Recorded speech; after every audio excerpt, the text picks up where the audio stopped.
देवाय नमस्तुते ॐ विष्णुदेवाय नमस्तुते ॐ महेश्वराय नमस्तुते ॐ नारायणाय नमस्तुते ॐ ब्रह्मदेवाय नमस्तुते ॐ विष्णुदेवाय नमस्तुते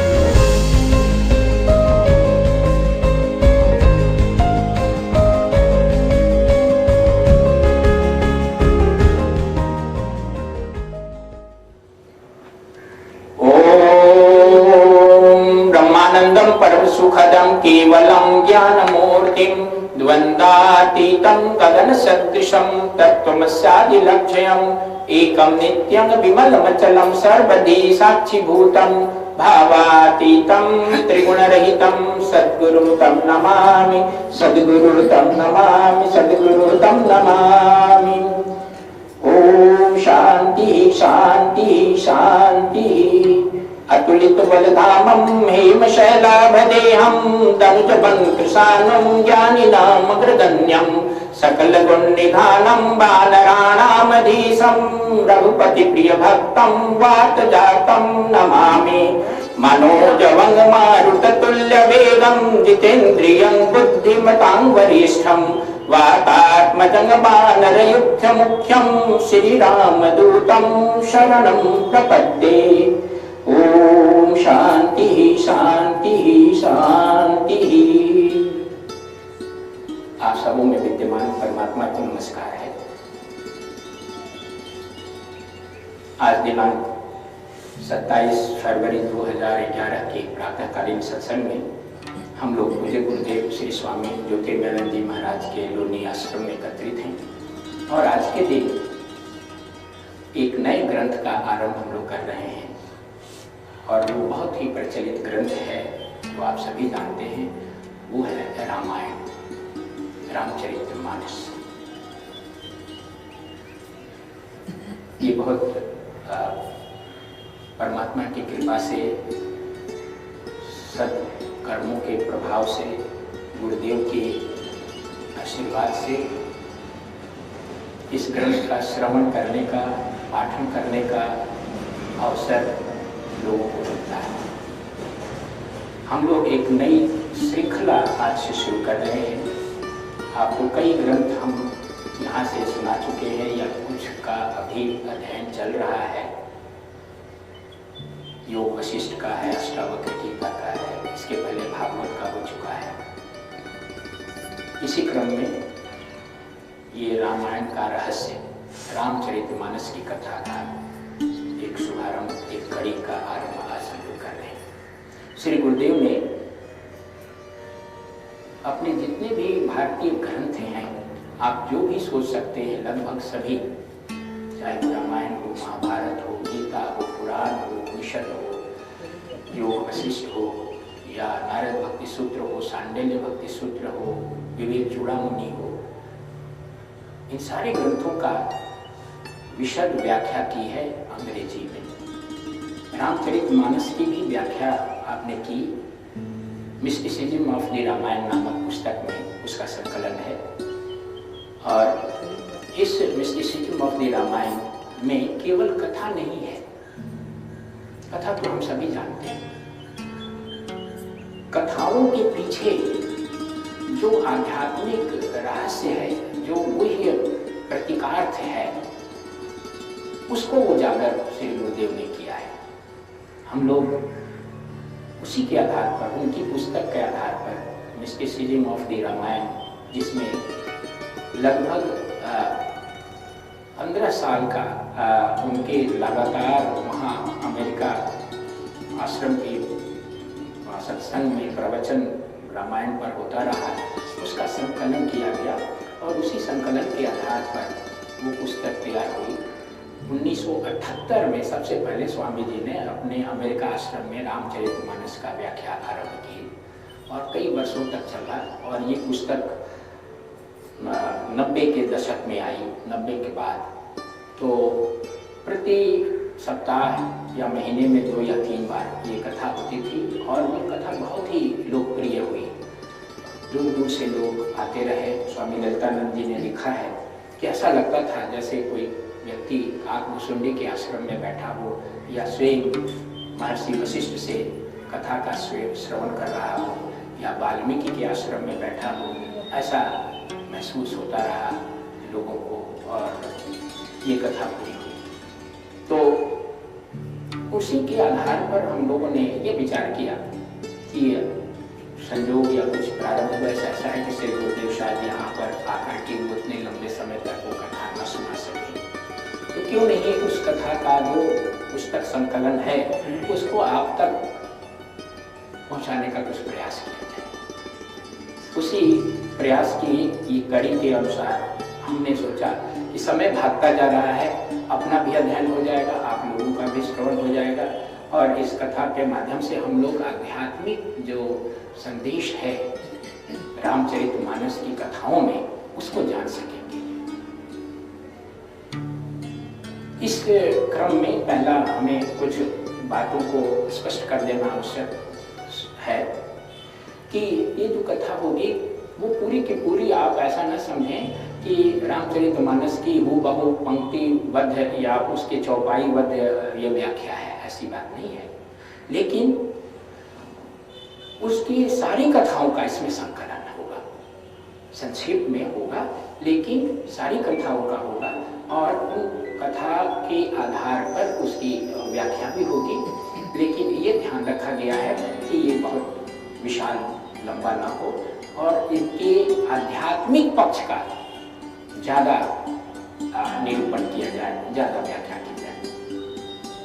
श्री गुरुदेव ने अपने अंग्रेजी पुस्तक में, जो अंग्रेजी पढ़ना समझते हैं उनसे हमारा निवेदन होगा कि वो इस पुस्तक को मिस्टिसिज्म ऑफ द रामायण को स्वयं पढ़ें। उसका अनुवाद हिंदी में हो चुका है और शीघ्र ही पुस्तक के रूप में रामायण रहस्य के नाम से अभी कुछ ही महीनों में निकलने वाली है। लेकिन अनुवाद ही होता है। जितना भी प्रयास किया जाए तो अनुवाद की प्रक्रिया वैसी है जैसे आप एक शीशी से दूसरी शीशी में जो इत्र है, खुशबूदार जो सेंट है, उसको अगर आप डालना चाहें तो चाहे कितनी भी सावधानी रखेंगे उसमें से कुछ न कुछ सेंट उड़ ही जाएगा, कुछ न कुछ खुशबू उड़ ही जाएगी। आप 100% इस शीशी से उस शीशी में नहीं डाल सकते। वही हालत अनुवाद की भी होती है। अनुवाद कितना भी अच्छा क्यों न हो, कुछ उसके जो अंश हैं, सार हैं, तत्व हैं, वो मूल से वो कम हो जाते हैं। और फिर आप तक पहुंचाने की जो एक ये प्रयास किया गया है वो हमारी अपनी क्षमता समझ पर भी निर्भर करता है। तो निश्चित रूप से हम ये स्वीकार करते हैं कि श्री गुरुदेव की लेखनी में जो शक्ति या जो तथ्य कहे गए हैं उसको 100% आप तक हम नहीं पहुंचा पाए हैं और ना शायद पहुंचा पाएंगे, क्योंकि उसके लिए उसी स्तर की मानसिकता होनी चाहिए, उसी स्तर की व्याख्यायिक शक्ति होनी चाहिए जिसका नितांत अभाव है। लेकिन इस कारण से हम बैठना भी नहीं चाह रहे थे कि क्योंकि वैसी क्षमता नहीं है इसलिए इसको न किया जाए। इसलिए आंतरिक प्रेरणा हुई श्री गुरुदेव से परमिशन लेकर के, उनके आशीर्वाद से जहाँ तक हो सकेगा आप कोशिश करेंगे कि उनकी जो भावनाएं हैं, उनके जो सत्य है, रहस्य है, वो आप तक पहुँचाने का प्रयास करेंगे। विद्वानों के लिए ये प्रवचन नहीं है, मैं विद्वान नहीं हूँ और अपनी तरफ से शायद कुछ बात इसमें शायद न डालूं, यही प्रयास रहेगा। इसलिए क्योंकि ये स्थायी रूप से आगे भी बना रहेगा प्रवचन की कड़ी पर, तो इसको जिसको कहते हैं एनालिटिकल माइंड से इस प्रवचन को देखने की जरूरत नहीं है। इसमें कोई भी यदि त्रुटि होती है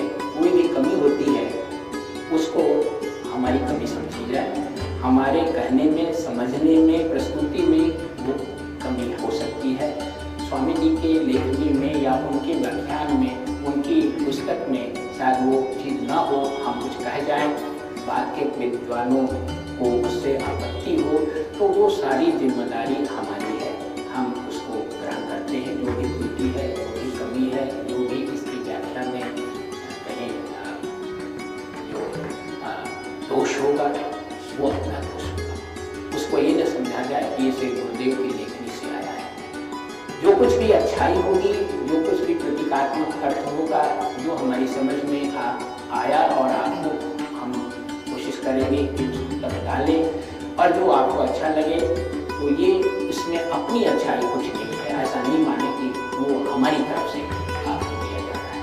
तो श्री गुरुदेव की बातें हैं, उनकी ही वाणी को, उनके ही भाव को, उनके ही विचारों को, उनकी ही व्याख्या को आप तक पहुँचाने का प्रयास हम करेंगे। उसमें अपना कुछ अच्छा नहीं, मैं एक माध्यम हूँ जो आपको एक उनकी बातों को वहाँ पहुँचा रहा हूँ। तो इन्हीं चंद बातों के साथ हम लोग इस महान ग्रंथ का अध्ययन धारण करेंगे। आपसे निवेदन ये है कि आपने बहुत रामायण सुनी होगी, बहुत जगह इसकी चर्चा भी सुनी होगी, बहुत जगह आप सुनते आ रहे हैं, आगे भी सुनेंगे, लेकिन शायद जितना मूल ये अर्थ और जो प्रतीकात्मक जो व्याख्या हम लोग करेंगे यहाँ, शायद वो आपको अभी तक नहीं मिली। ये आपको निश्चित है। इसलिए इस व्याख्यान को, इस कड़ी को कोशिश करना है कि लगातार सुनिए। बहुत बहुत बहुत जन्मों के पुण्य के बाद व्यक्ति को इस प्रकार की बातें को सुनने को मिलता है, और वो तो बहुत होते हैं। 3 ताप तो है ही, 3 ताप जिसको कहते हैं, दैहिक, दैविक और भौतिक, वो तो है ही। उसके अलावा भी और बहुत सारे कठिनाइयाँ, और जब जीवन में सौभाग्य का उदय होता है तब व्यक्ति अपने आप को इस प्रकार से मिलता है। और रामायण की कथा के माध्यम से आपकी जीवात्मा की कथा की बात नहीं, इसलिए इस बात को अनुभव करें कि ये लाइफ टाइम अपॉर्चुनिटी है। आपको ये बहुत सहजता से और बहुत परमात्मा की कृपा से आपके घर पर ये स्थिति बनी है कि आप यहाँ पर नजदीक में हैं और आप सुन सकते हैं कि ये लाइफ टाइम अपॉर्चुनिटी है। शायद दोबारा ना हम कह सकें और ना दोबारा आपको कोई सुना सके, और इसलिए चाहेंगे कि इसके प्रत्येक कथा का तारतम्य बना हुआ है, एक दूसरे से संबंध बना हुआ है। इस कथा को जरूर श्रवण करें, और इसके श्रवण के साथ साथ अपने विचारों को, अपनी भावनाओं को, अपने जो प्रयास है, साधना है, उसको उस अनुरूप बदलने का प्रयास करें। श्री गुरुदेव ने अपने भूमिका में ये लिखा है, इस पुस्तक की भूमिका में, कि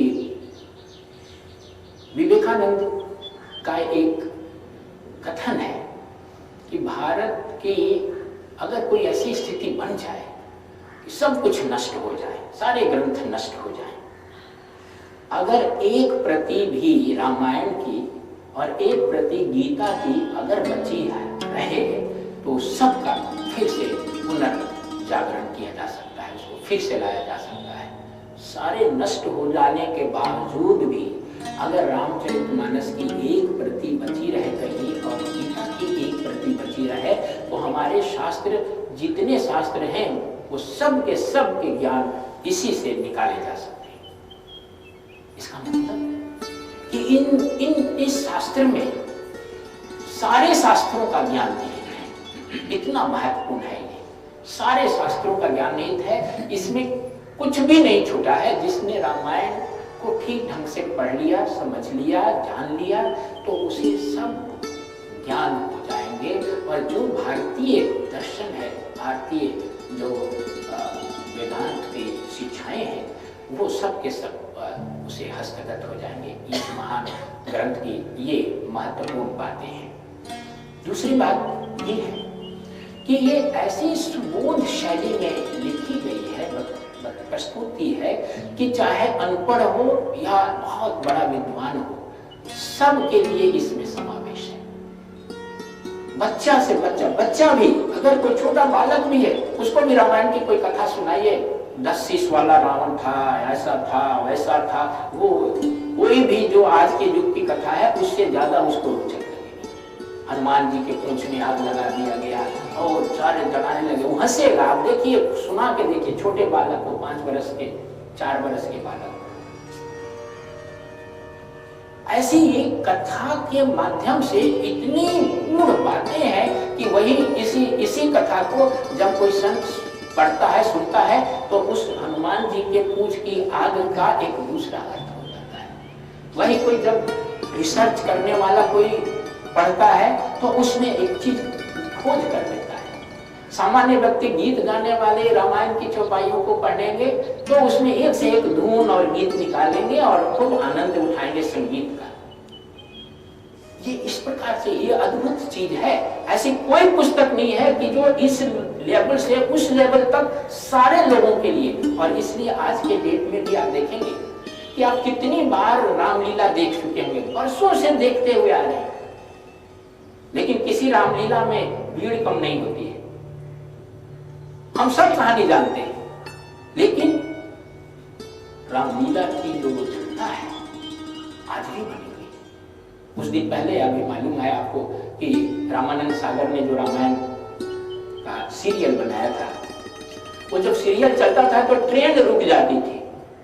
कई जगह ऐसा हुआ कि गार्ड और ड्राइवर उस समय रो करके वो सीरियल देखने के लिए, ऐसे भी इंसिडेंट्स आए।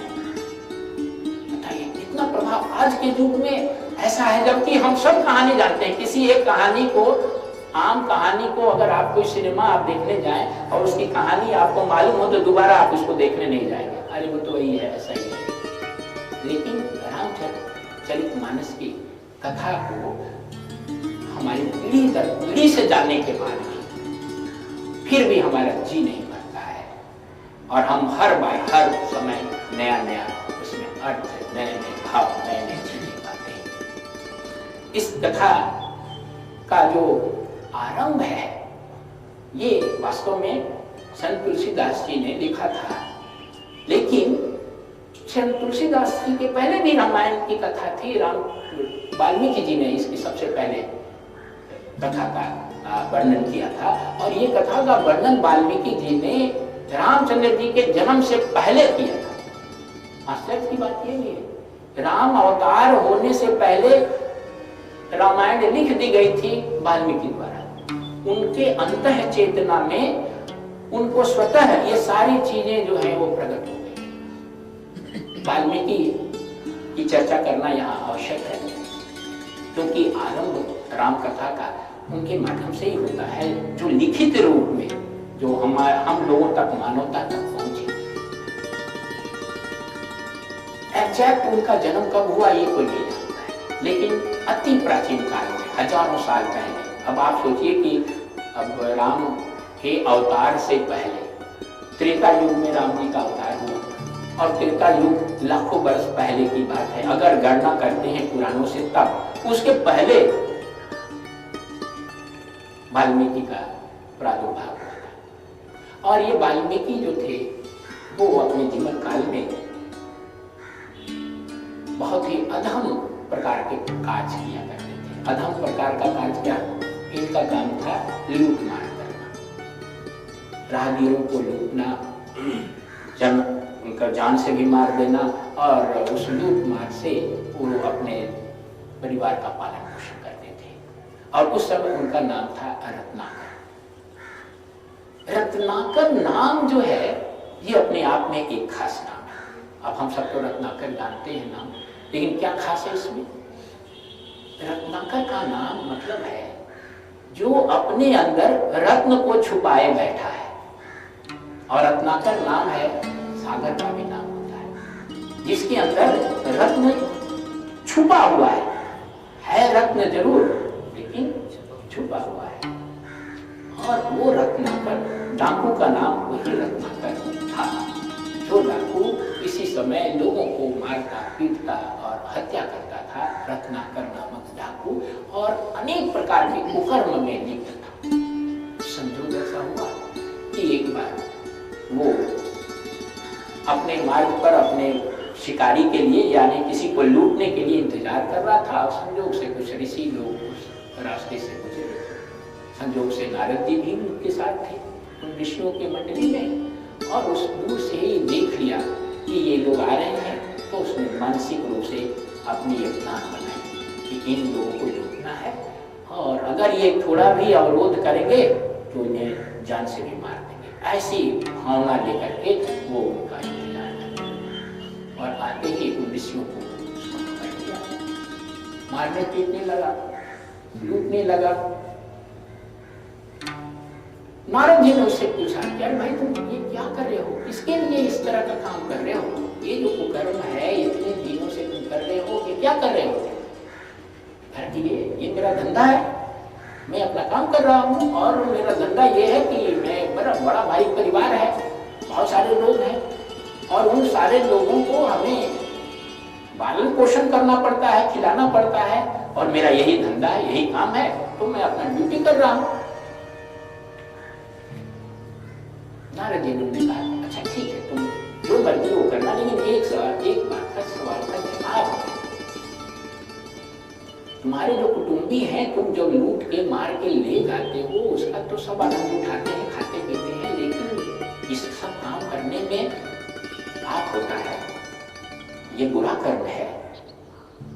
क्या तुमको ये विश्वास है कि तुम्हारे कुटुंबी तुम्हारे इस पाप कर्म में, क्योंकि ये भोग तो तुमको भोगना है, क्या तुम्हारे कुटुंबी तुम्हारे इन चोरी के चीजों में तो हिस्सा बटाते हैं? क्या तुम्हारे इस पाप के भोग में भी तुम्हारे साथ हिस्सा बटाएंगे?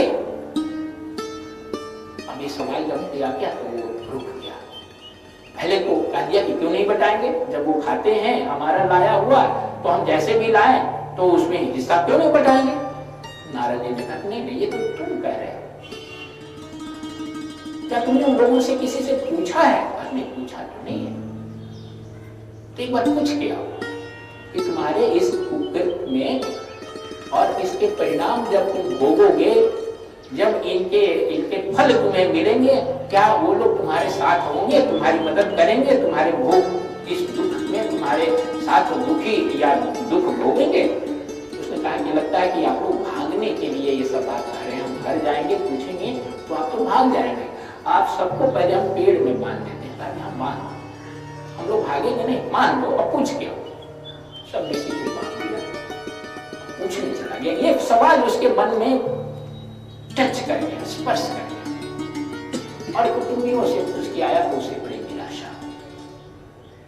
उनके कुटुंबियों ने कहा कि तुम हमारे बेटे हो, तुम हमारे पति हो, तुम हमारे भाई हो, तुम हमारे पिता हो। वैसे ही बेटा ने ये कहा, पत्नी ने ये कहा कि मैं वो हो, भाई ने ये कहा, पिता ने ये कहा कि तुम मेरे बेटे हो, तुम्हारा काम है खिलाना पिलाना, तुम कहाँ से लाते हो, कैसे लाते हो, ये हमारा देखना नहीं है। हम तो तुम्हारा भोजन करेंगे, तुम्हारा लाया हुआ में लेंगे, लेकिन तुम्हारे पाप में हम भागी नहीं बनेंगे। अब ये बात उसके हृदय में स्पर्श कर, और वो उल्टे लौट आया, बड़ा निराश आया। उसको बड़े विश्वास था कि हमारे परिवार वाले हमारे हर समय साथ रहेंगे, लेकिन जब पूरी तौर पर उन लोगों ने उसको नकार दिया तो संत के पास आया, कहा कि नहीं, ये तो कोई त्याग नहीं हो रहा। तब नारद जी ने कहा कि फिर तुम इस तरह के जघन्य पाप क्यों करते? जब तुम फल अकेले भोगोगे दुख का, पाप का, और सारे तुम्हारे सुख के भागी होंगे, तो तुम इस कुकृत्य से उन लोगों का भरण पोषण करने की क्यों जिम्मेदारी उठाते हो? यही टर्निंग पॉइंट था रत्नाकर के जीवन का। और उस रत्नाकर ने, यानी ठाकुर रत्नाकर ने संतों को खोल दिया और उनसे प्रार्थना करने लगा कि हमें कहा बताएं। आप प्रार्थना करने लगा कि हमें कुछ बताएं कि अब मेरा रास्ता कैसे सुधरे, किस प्रकार से हम अपने जीवन को समुन्नत बनाएं, और अब तक जो हमने किया है उसको कैसे हम अब अनडू करें, मतलब अपने प्रायश्चित करें। तो नारद जी ने कहा कि नहीं, कोई बात नहीं है, अब तुम्हारा ये जीवन का एक नया अध्याय शुरू होगा और फिर उसे उन्होंने राम मंत्र में दीक्षित किया। लेकिन प्रॉब्लम ये था, समस्या ये थी कि उनके द्वारा बताया हुआ जो ये राम मंत्र है वो उसकी जिह्वा इतनी आपमय हो गई थी कि राम का शब्द का उच्चारण भी वो नहीं कर पाता था। आपको बड़ा आश्चर्य होगा, इसमें अतिशयोक्ति नहीं है।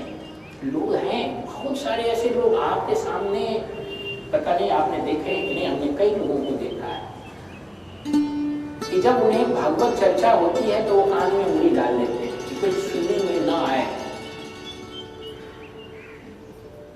वो भागवत चर्चा करना, सुनना भी नहीं पसंद करते।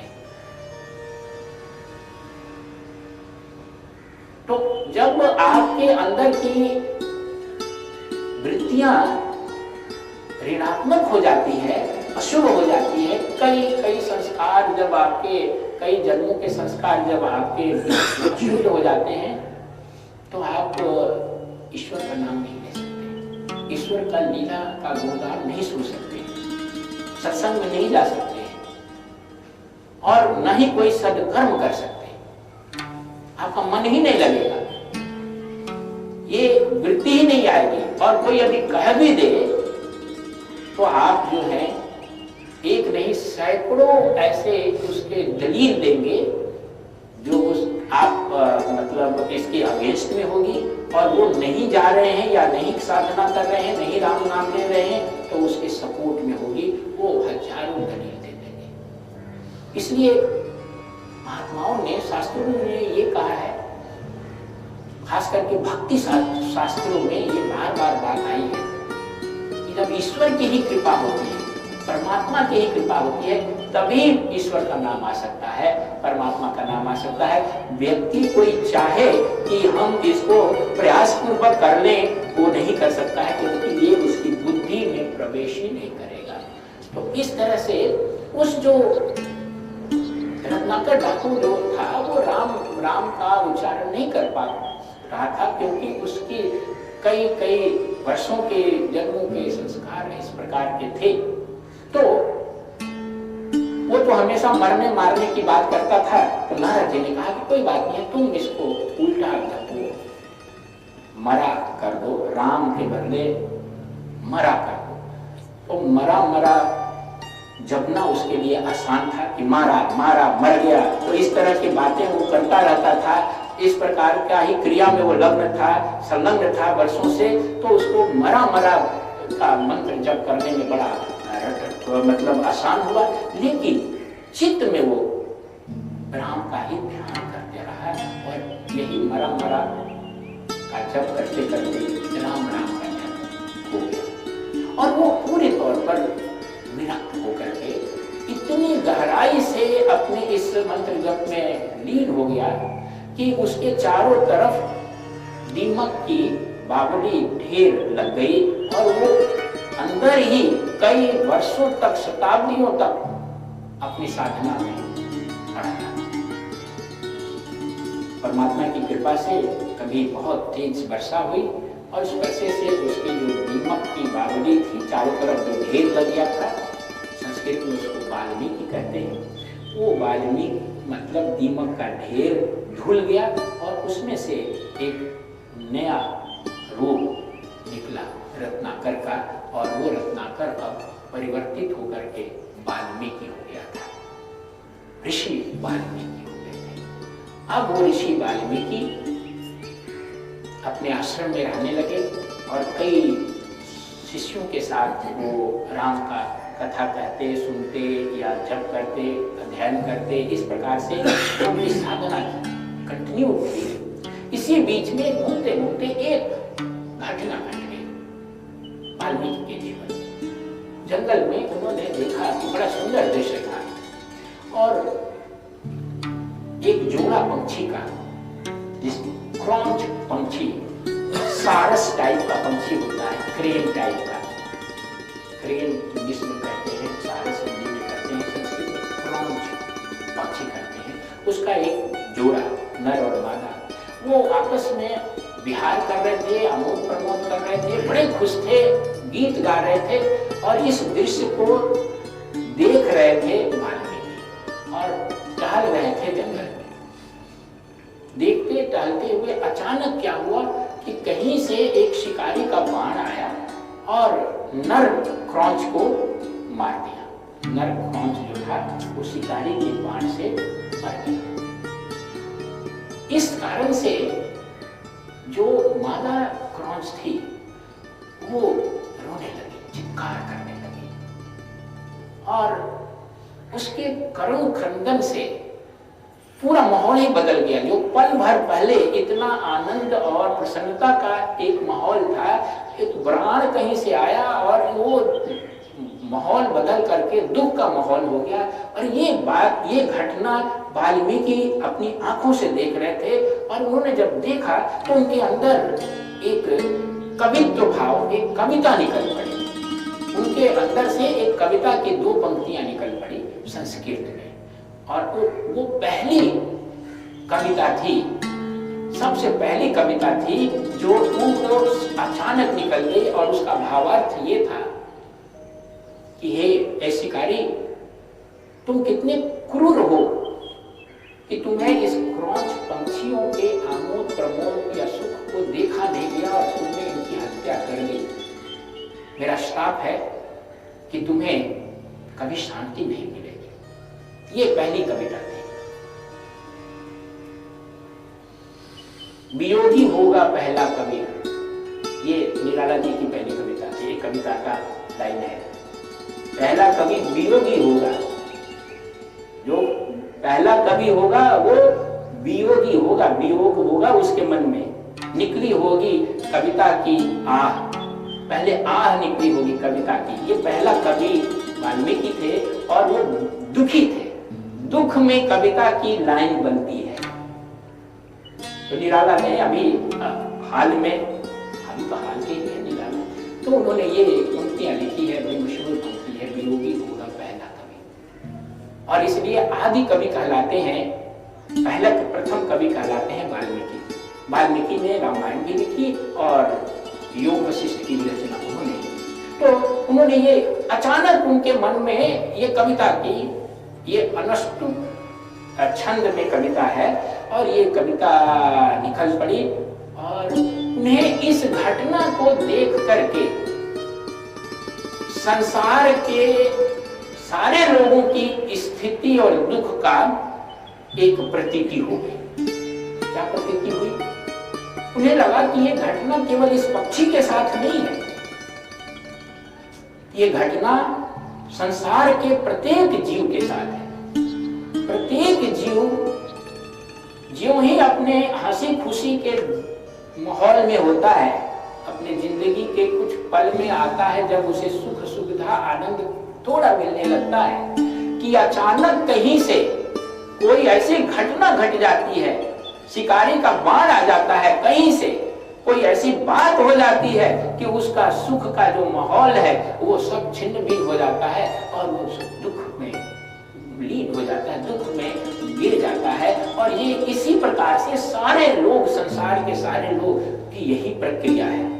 और ये प्रक्रिया इसलिए है कि हर किसी को, अब उनका जो मन था वो भावुक मन था और उस भावुक मन ने कहां से कहां, जैसे बुद्ध भगवान ने बुद्ध ने देखा, वृद्ध को देखा या रोगी को देखा या मृतक को देखा, तो उनके मन में ये निकल गया, अरे हम भी बूढ़े होंगे ऐसे ही, हम भी रोगी होंगे ऐसे ही, हम भी मर जाएंगे ऐसे ही। तो ये बड़ा गड़बड़ है।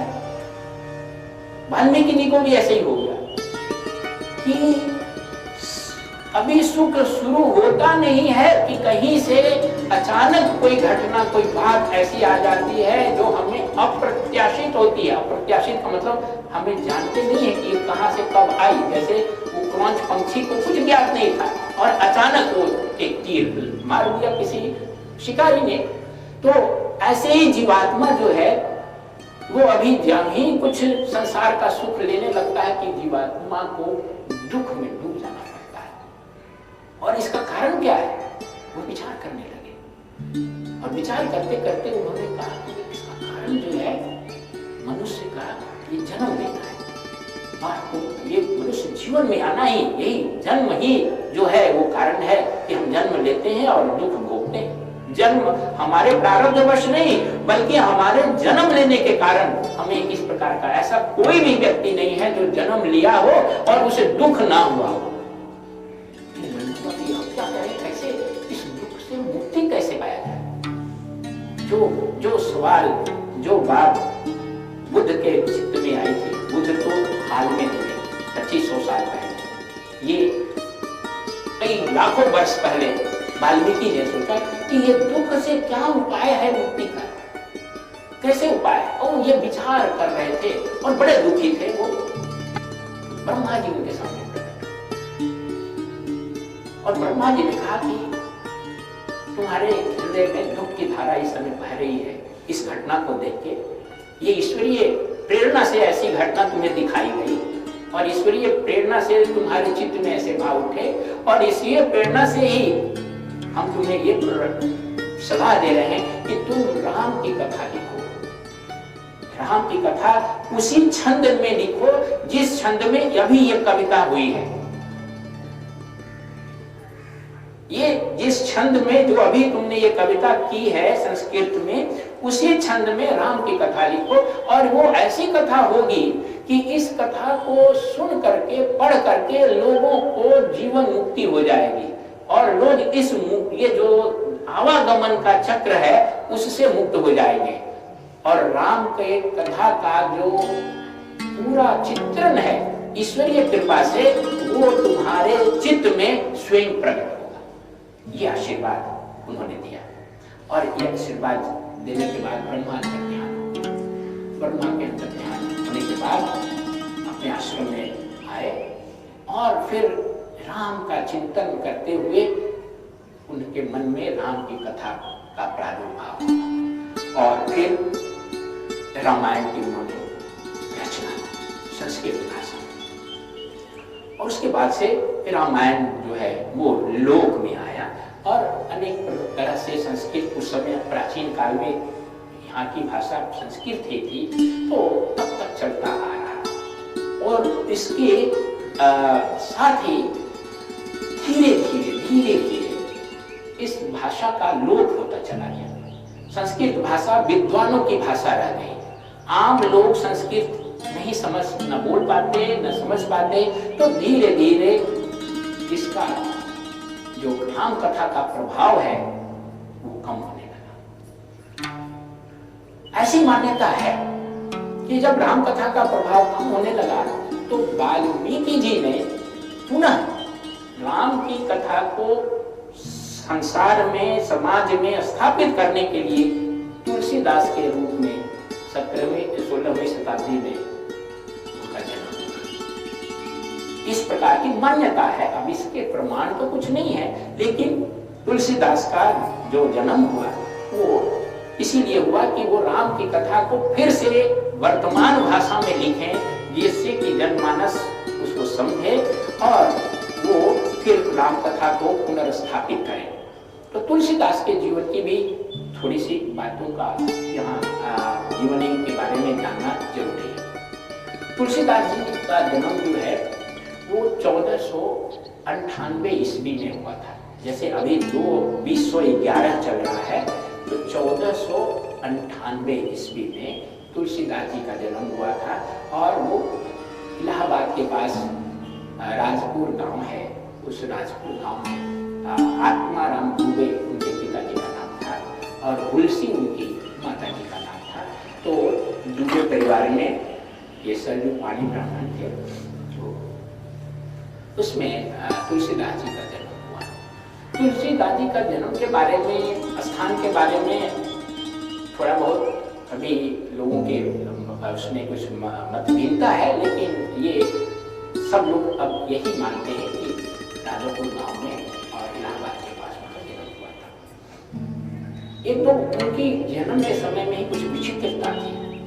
विचित्रता ये थी कि उनका जन्म 12 मास के गर्भ के बाद, 12 महीने तक उनकी माता उनको गर्भ में रखी, 12 महीने तक। दूसरी विशेषता ये थी कि जो ही वो पैदा हुए तो उनके सारे दांत थे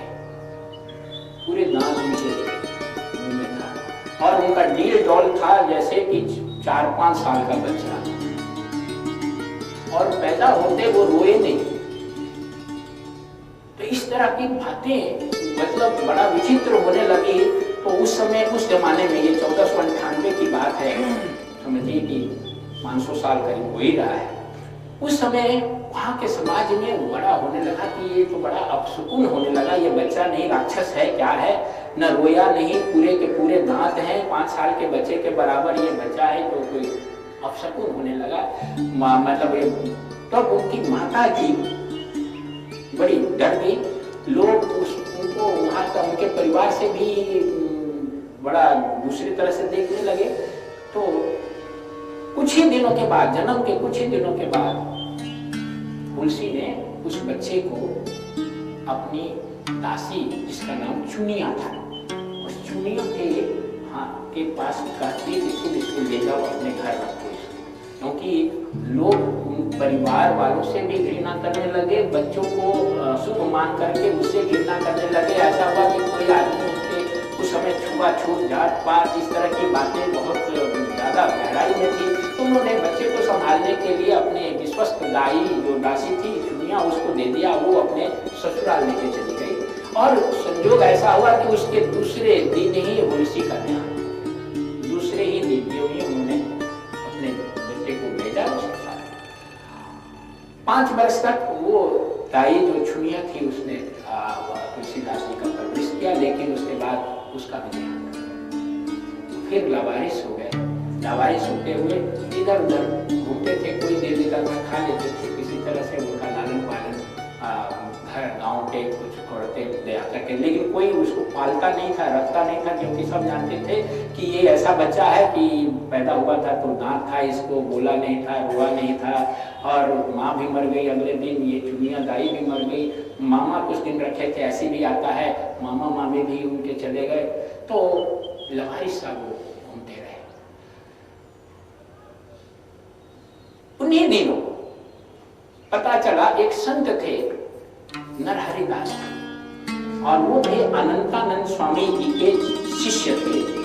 और वो स्वामी जी के जो शिष्य थे, उन्होंने देखा उनको, तुलसीदास को, तो उससे पूछा कि तुम्हारा नाम क्या है?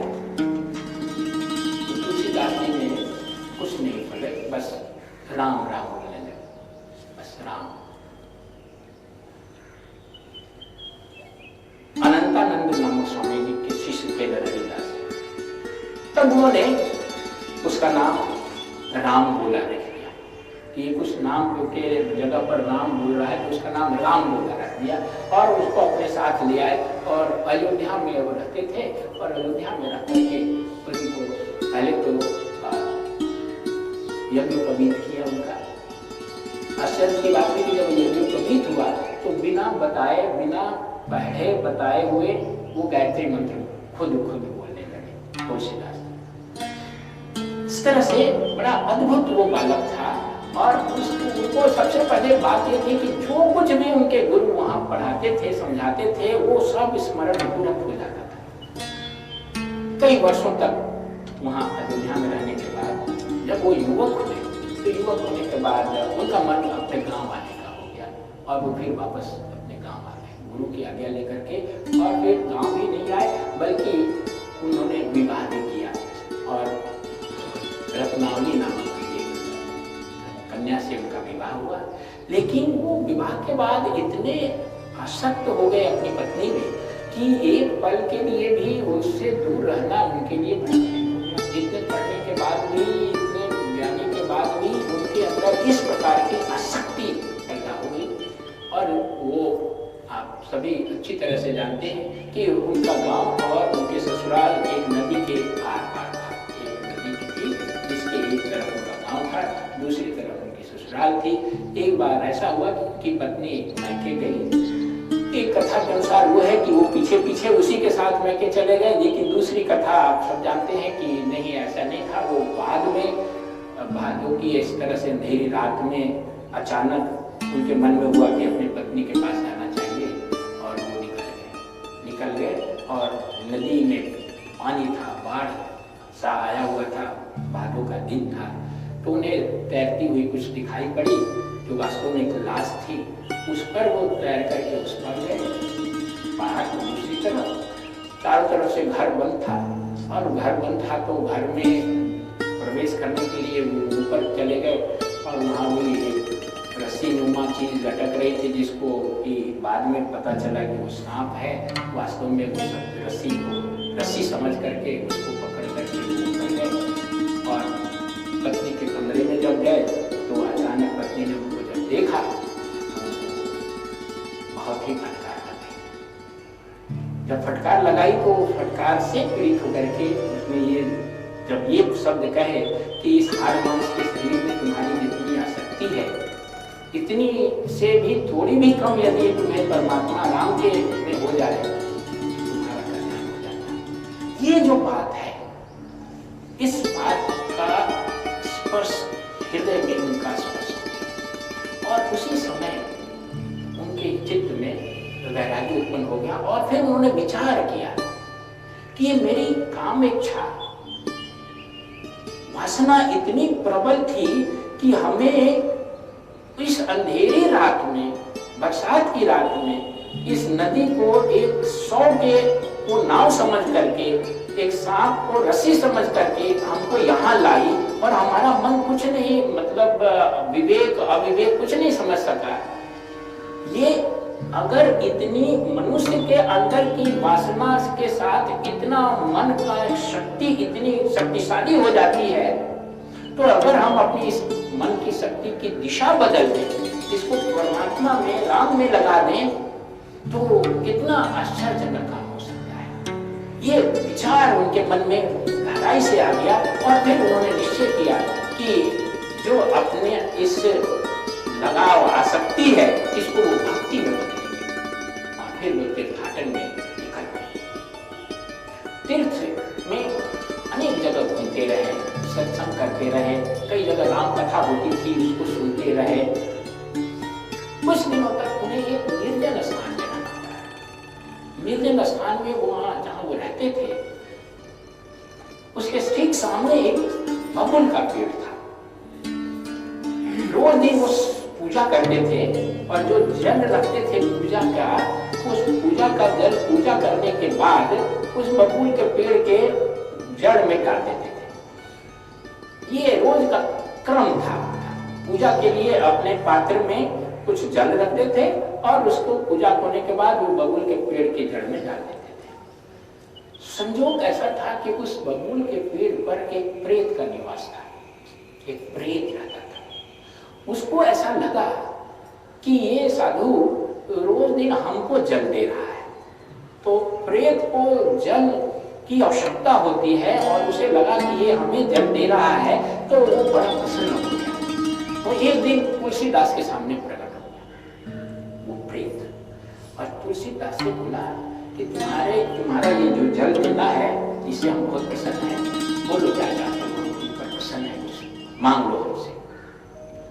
तुलसीदास ने कहा कि हमें राम का दर्शन चाहिए, राम का दर्शन करा दो। उस प्रेत ने कहा कि ये हमारे बस की बात नहीं है। अगर राम का दर्शन कराना हमारे बस की बात होती तो हम प्रेत योनि में क्यों होते? तुमको अपना किसी दुश्मन को मारना है तो बोलो, हम अभी तुरंत मार देते।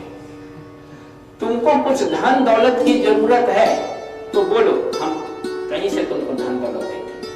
तुमको कुछ शक्ति की जरूरत है, चाहते हो कि कुछ सिद्धि मिल जाए, कुछ हम दे देंगे। लेकिन राम का दर्शन कराना हमारे बस की बात नहीं है, हमारे सामर्थ्य में नहीं है। तुलसीदास ने कहा कि हमें और कुछ नहीं चाहिए, अगर आप नहीं करा सकते हैं तो कोई बात नहीं, ठीक है, हमें राम का दर्शन चाहिए। तो उस प्रेत ने कहा कि हम एक सलाह दे सकते हैं, दर्शन तो नहीं करा सकते हैं, यहां से तुम अयोध्या जाओ, और अयोध्या में राम कथा इन दिनों चल रही है, और उस राम कथा में एक खास जगह उसने बताया कि किसी जगह राम कथा चल रही है। उस राम कथा में बहुत सारे लोग आते हैं, एक कोढ़ी आता है, और वो जो कोढ़ी है वो सबसे पहले आता है और सबसे लास्ट तक बैठा रहता है, और सबसे पीछे बैठता है। वो कोढ़ी और कोई नहीं है, वो हनुमान जी है। तुम उनकी चरण पकड़ लो, उनको छोड़ो नहीं, वो तुमको सहायता कर सकते हैं, बस हम इतना कर सकते हैं। आप इतना बता दिया, आप तुलसीदास जी वहां से अयोध्या की तरफ चले। अयोध्या की तरफ जा करके उन्होंने उसी जगह पर जहाँ राम की कथा चल रही थी, उन्होंने एक दो दिन देखा और उसको मार किया, और एक दिन उस कोढ़ी का पैर पकड़ लिया। अब क्यों ही उस कोढ़ी का पैर पकड़ना, तो कोढ़ी बोलने लगा, छी छी छी छी, राम राम राम राम, तुमने क्या किया है? कोढ़ी का स्पर्श कर लिया, कोढ़ी को छू लिया, उसके घाव निकल गए थे, मवाद निकल रहा था, कोढ़ी था और पीछे आके बैठा था। अच्छी अच्छी, ऐसा क्या किया राम राम तुमने? बाकी नहीं नहीं, हमने कोढ़ी का पैर नहीं पकड़ा है, हम जानते हैं कि आप कौन है। आप क्या चाहते हो? फिर उन्होंने कि आप हनुमान जी हैं, हमें मालूम है, और हमें राम का दर्शन के लिए आपकी कृपा की जरूरत है। हनुमान जी ने उसी समय उस कोढ़ी में वहाँ हनुमान रूप में प्रकट होकर उनको दर्शन दिया, और फिर उन्होंने कहा कि तुम एक योगी साधक हो, इसलिए तुम्हें राम का दर्शन होगा, लेकिन यहाँ तुम चित्रकूट जाओ, वहाँ जाओ, और वहाँ तुम्हें राम के दर्शन होंगे, सावधान रहना। और वो चित्रकूट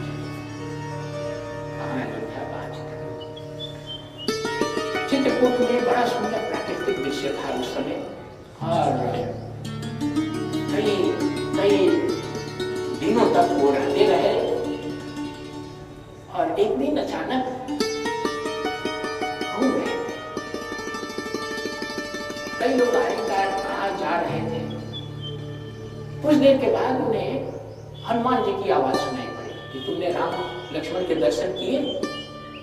अभी अभी तुम्हारे सामने से राम लक्ष्मण घोड़े पर चढ़ करके राजकुमार के रूप में गए थे, तुमने देखा नहीं?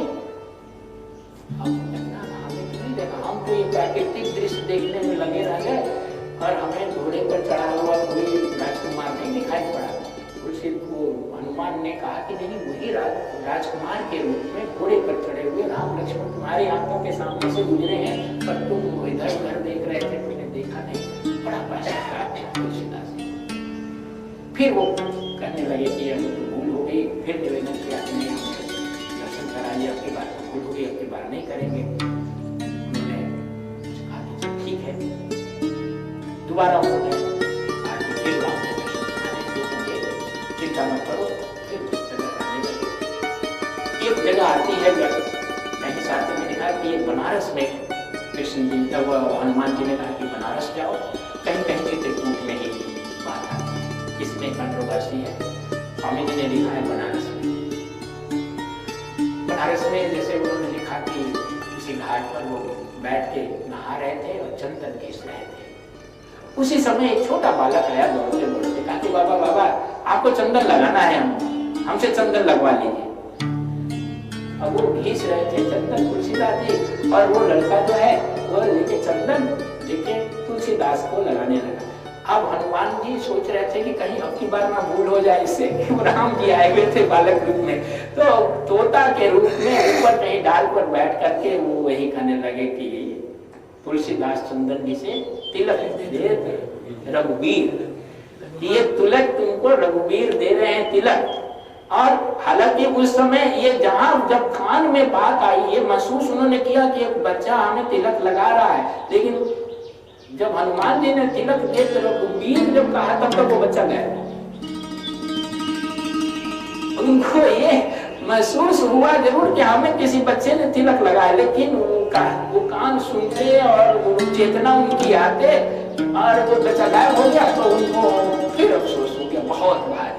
और ये इतना गहरा अफसोस हुआ कि वो अपने आप को एक पल भी राम के भाव से अलग नहीं कर पाए। लेकिन ये बात सुनकर समझ करके कि राम ने मेरे शरीर का स्पर्श किया है, उनको बड़ा अद्भुत एक शक्ति, एक रोमांच, एक आनंद, एक पुलक होती है।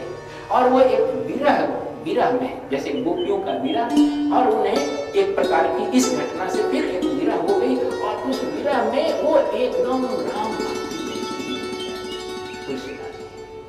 फिर घूमते रहे, कथाएं कहते रहे, लेकिन 1595 ईस्वी में वो पहुंच गए। उस समय उनकी उम्र 97 साल की हो गई थी तुलसीदास जी की। और 97 साल की उम्र में रामनवमी का दिन था, और उस रामनवमी के दिन में वो अयोध्या जी पहुंचे। राम उत्सव मनाया जा रहा था, और उस तिथि को वो उसी प्रकार से सारे मतलब ग्रह नक्षत्र की स्थितियां बन गई जो राम जन्म के समय त्रेता युग में थी, और उनके मन में वही भावना उत्पन्न हुई।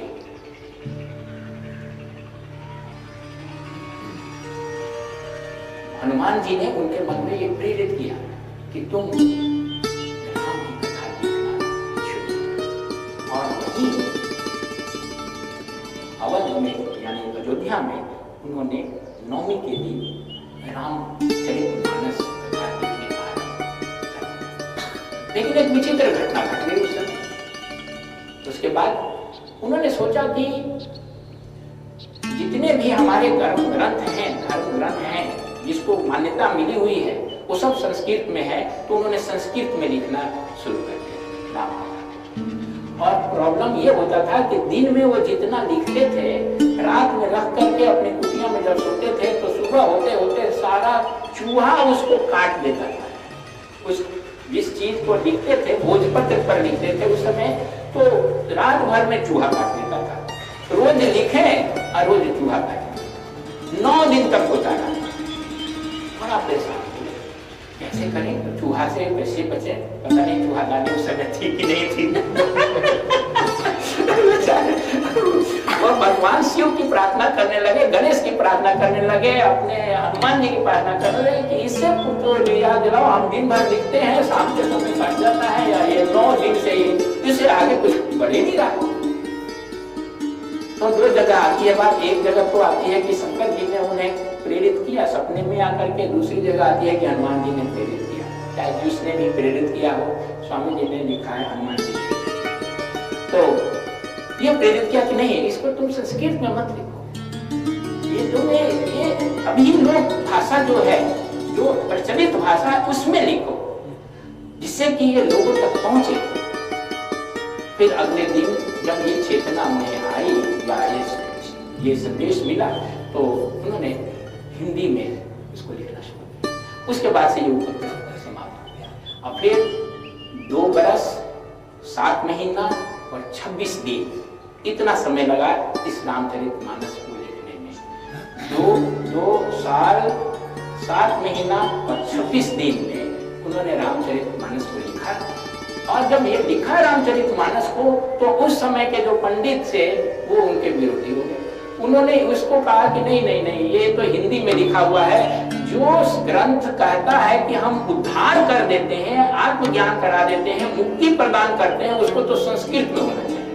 ये तो इसको तो तुलसीदास को नष्ट कर देना चाहिए, ये ग्रंथ उद्धार नहीं करा सकता है। अब ये ग्रुप बना के एकदम ऑर्गेनाइज्ड वे में उनका विरोध करने लगे। अब इस विरोध के कारण परेशान हो गए तुलसीदास जी, लेकिन अब उसको नष्ट भी नहीं करना चाहते थे, बल्कि उन्होंने अपनी जो मूल प्रति है उस मूल प्रति को अपना मित्र, उस समय अकबर का राज था टोडरमल, अकबर का राज्य में एक 9 रत्नों में से एक रत्न था टोडरमल, जिसने पहली दफा पूरे हिंदुस्तान की जमीन की पैमाइश की थी। टोडरमल जो था वो तुलसीदास का मित्र था। उन्होंने उस ओरिजिनल प्रति को तुलसीदास ने टोडरमल के यहाँ सुरक्षित रख दी, और एक और प्रति उन्होंने दूसरी अपने पास बना के रखा। बल्कि पंडितों ने, कई लोगों ने चोरों को भेजा कि उसकी प्रति को नष्ट कर दो, लेकिन जब चोर गए तुलसीदास की कुटिया में उसको नष्ट करने के लिए, तो देखा कि 2 राजकुमार जो हैं वो धनुष बाण लेकर के कुटिया की पहरा कर रहे हैं बनारस में।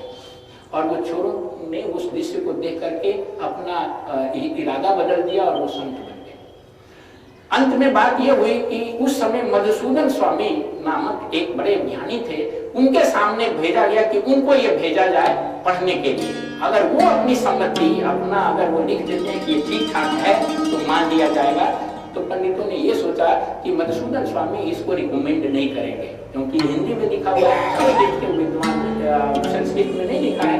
लेकिन मधुसूदन स्वामी ने उसको देख करके इतने प्रसन्न हुए कि उन्होंने एक बात 2 लाइन की अपनी अनुशंसाएं लिख दी और संस्कृत में अनुशंसा ये लिखा कि इस काशी रूपी परमानंद के उपवन में तुलसीदास नाम की एक लता है, जिसमें प्रस्फुटित कविता रूपी प्रत्येक पुष्प पर राम रूपी भंवरा हमेशा मंडरा रहा है।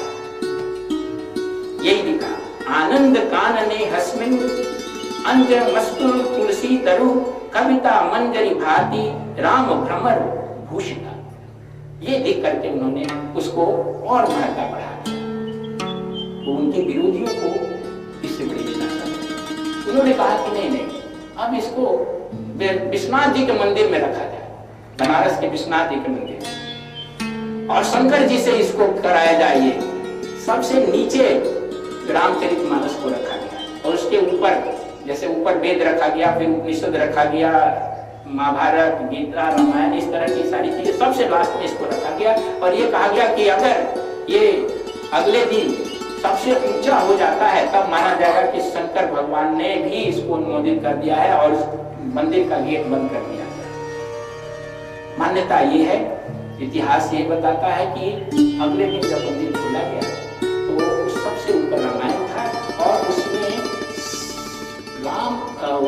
रामायण के ऊपर जो ऊपरी पृष्ठ था उस पर सत्यम शिवम सुंदरम लिख के और नीचे शिव जी का साथ है। इसके बाद से कोई विरोध नहीं हुआ और हमेशा ये तुलसी रामायण को स्वीकृति मिल गई और रामचरितमानस की कथा को अपने मरने के दिन तक तुलसीदास जगह जगह कथा को कहते थे और जहां वो जाते थे तो सैकड़ों लाखों की संख्या में लोग जुटते थे और वो खुद ब खुद उस कथा को सुनाते थे। तो उसी कथा को हम लोग आप सबों को अपनी ओर से, आश्रम की ओर से हार्दिक आभार और धन्यवाद देते हैं कि आपने सत्संग में भाग लिया और हमें कुछ कहने का मौका दिया। परमात्मा से यही प्रार्थना है कि आपकी चेतना में इस ज्ञान का उदय हो और आप इसी जीवन में आत्मज्ञान प्राप्त कर सकें। ओम पूर्णमदः पूर्णमिदं पूर्णात् पूर्णमुदच्यते पूर्णस्य पूर्णमादाय पूर्णमेवावशिष्यते। ओम शांति शांति शांति।